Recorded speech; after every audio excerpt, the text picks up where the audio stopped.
예, 이번 시간에 고정자산 및 감가상각 중에서 업무용 승용차 관련되는 내용 정리해 보도록 하겠습니다. 자, 업무용 승용차 관련 비용에 대한 세무조정인데요.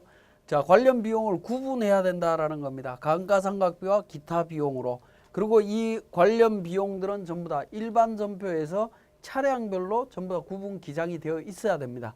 자, 감가상각비 및 감가상각비 상당액. 감가상각비 상당액은 렌트나 리스료에 해당이 되는 케이스가 되겠습니다. 자, 감가상각비와 임차료 중에서 감가상각비 상당액을 구분해서 정리를 하시고요. 기타 비용은 감가상각비 상당액을 제외한 임차료, 유류대, 보험료, 수선비, 자동차세, 통행료, 금융리스 부채에 의한 이자 비용 등 업무 승용차 취득 유지를 위한 모든 비용이 전부 다 해당이 된다라는 부분입니다.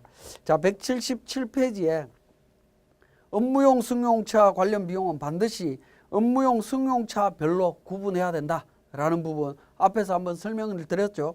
자, 그리고 그 예규를 한번 보시면 임차 기간의 만료로 사업연도 중에 취득해서 계속 사용하는 업무용 승용차 관련 비용, 즉 리스나 렌트가 끝난 다음에 그 차량을 회사가 승계했다라고 하면 별도의 취득으로 볼 거냐 연계된 걸로 볼 거냐 하는 부분인데, 임차 취득 구분 없이 하나의 업무용 승용차로 계산하도록 하고 있다라는 점입니다. 자, 그 다음에 업무용 승용차의 감가상각비 계산과 관련해서는 16년 1월 1일 이후 취득분은 강제상각입니다. 반드시 상각을 하셔야 되고요. 15년 12월 31일 이전 취득분에 대해서는 임의상각으로 되어 있습니다. 그래서 선택 적용하실 수가 있습니다. 자, 그리고 임차료 중에 감가상각비 상당액 계산 관련되는 부분인데요. 리스 차량의 경우에는 보험료나 자동차세, 수선 유지비, 차액을 차감해서 계산하도록 되어 있다라는 겁니다. 차액을 차감해서 계산을 합니다. 그게 감가상각비 상당액이고요. 렌트 차량의 경우에는 임차료의 70%를 감가상각비 상당액으로 보고 있습니다. 특히 리스 차량의 경우에는 이 수선 유지비를 잘 모르겠다, 물음표가 찍힌다라고 하면 이 부분은 그러니까 임차료에서 보험료와 자동차세를 차감한 금액의 7%를 수선 유지비로 인정을 해주고 있습니다.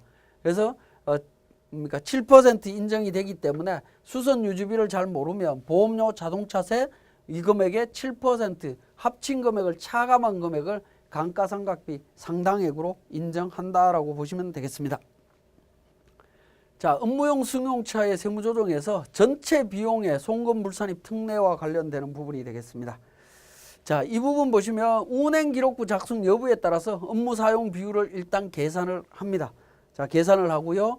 업무 정령 보험, 자동차 보험의 가입 여부에 따라서 세무조정을 한다라는 겁니다. 그래서 업무 사용 비율과 보험 가입 여부에 따라서 세무조정을 하게 되어 있습니다. 그게 178페이지의 내용이 나옵니다. 자, 179페이지에 보시면 자, 운행기록부 작성을 했다. 운행기록부를 작성했다라고 하면 승용차별 총주행거리분에 승용차별 운행기록 등에 의한 업무용 사용거리 비율대로 적용합니다. 만약에 작성하지 않았다라고 하면 총 비용하고 비교를 하는데요. 총 비용이 1,000만 원 이하이면 100% 업무적으로 사용했다라고 봅니다. 근데 비용이 1,000만 원을 초과한다라고 하면 승용차별 업무용 승용차 관련 비용분에 1,000만 원, 총 비용분의 1,000만 원 비율만큼 업무적으로 쓴 걸로 인정을 합니다. 나머지 부분 비업무용으로 썼다라고 보겠다라는 겁니다. 자, 그리고 기준금액 1,000만 원을 적용을 할 때 사업연도가 또는 1년 미만이거나 또는 사업연도 중에 일부 기간 보유 임차한 경우에는 월할 계산하도록 되어 있습니다. 월할 계산해서 적용한다라는 거고요. 자, 업무용 전용 자동차 보험 가입 여부에 따라서 가입한 경우에는 총 비용 곱하기 업무 사용 비율을 적용해서 송금 산입 초과 금액을 송금 불산입하도록 되어 있다라고 보시면 되겠고요. 미가입했다라고 하면 한 푼도 인정을 안 해주겠다라는 부분으로 보시면 되겠습니다. 자, 그 다음에 180페이지에 보시면 그 예규가 2018년 2월 27일자 예규가 나와 있습니다. 두 번째 박스 부분인데요.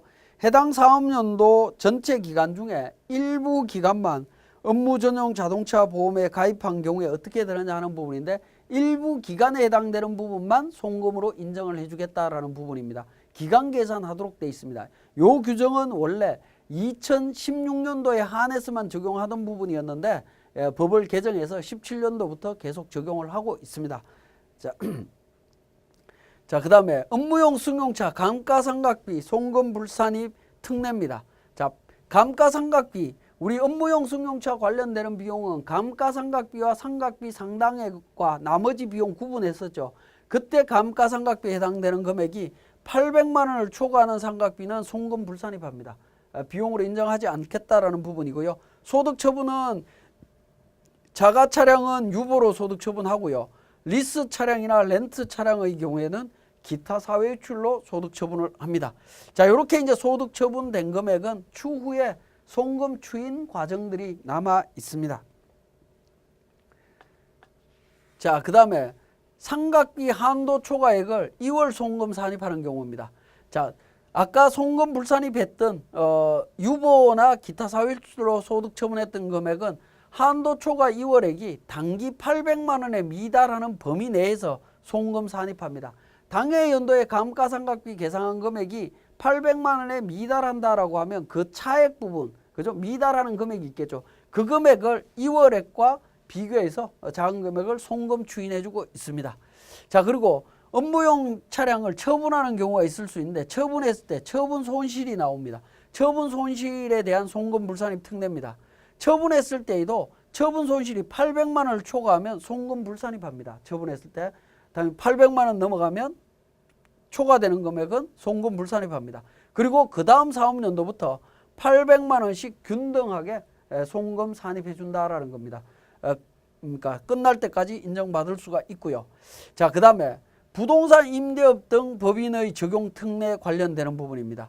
운행기록부 미작성 시에 기준금액은 500만 원입니다. 원래 기준 비용이 1000만 원이었죠. 1000만 원이었는데 부동산 임대업 등 즉 소규모 법인의 경우에는 500만 원으로 한도를 줄여줍니다. 그리고 상각비 한도의 기준금액도 400만 원입니다. 원래 800만 원 기준인데 400이었고요. 처분 손실 관련되는 부분 800이었는데 400으로 줄어든다라는 겁니다. 그래서 부동산 임대업 법인 등에 해당되는 소규모 법인에 해당이 될 때에는 이 기준금액이 줄어드는 사실을 기억을 해 주시고요. 여기서 이야기하고 있는 부동산 임대업 법인이라고 하는 부분이 182페이지에 요건이 나와 있습니다. 다음 요건을 모두 갖춘 내국법인이다 라고 하면서 지배주주 등의 지분율이 50%를 초과해야 되고요. 해당 사업연도에 부동산 임대업을 주업으로 하거나 또는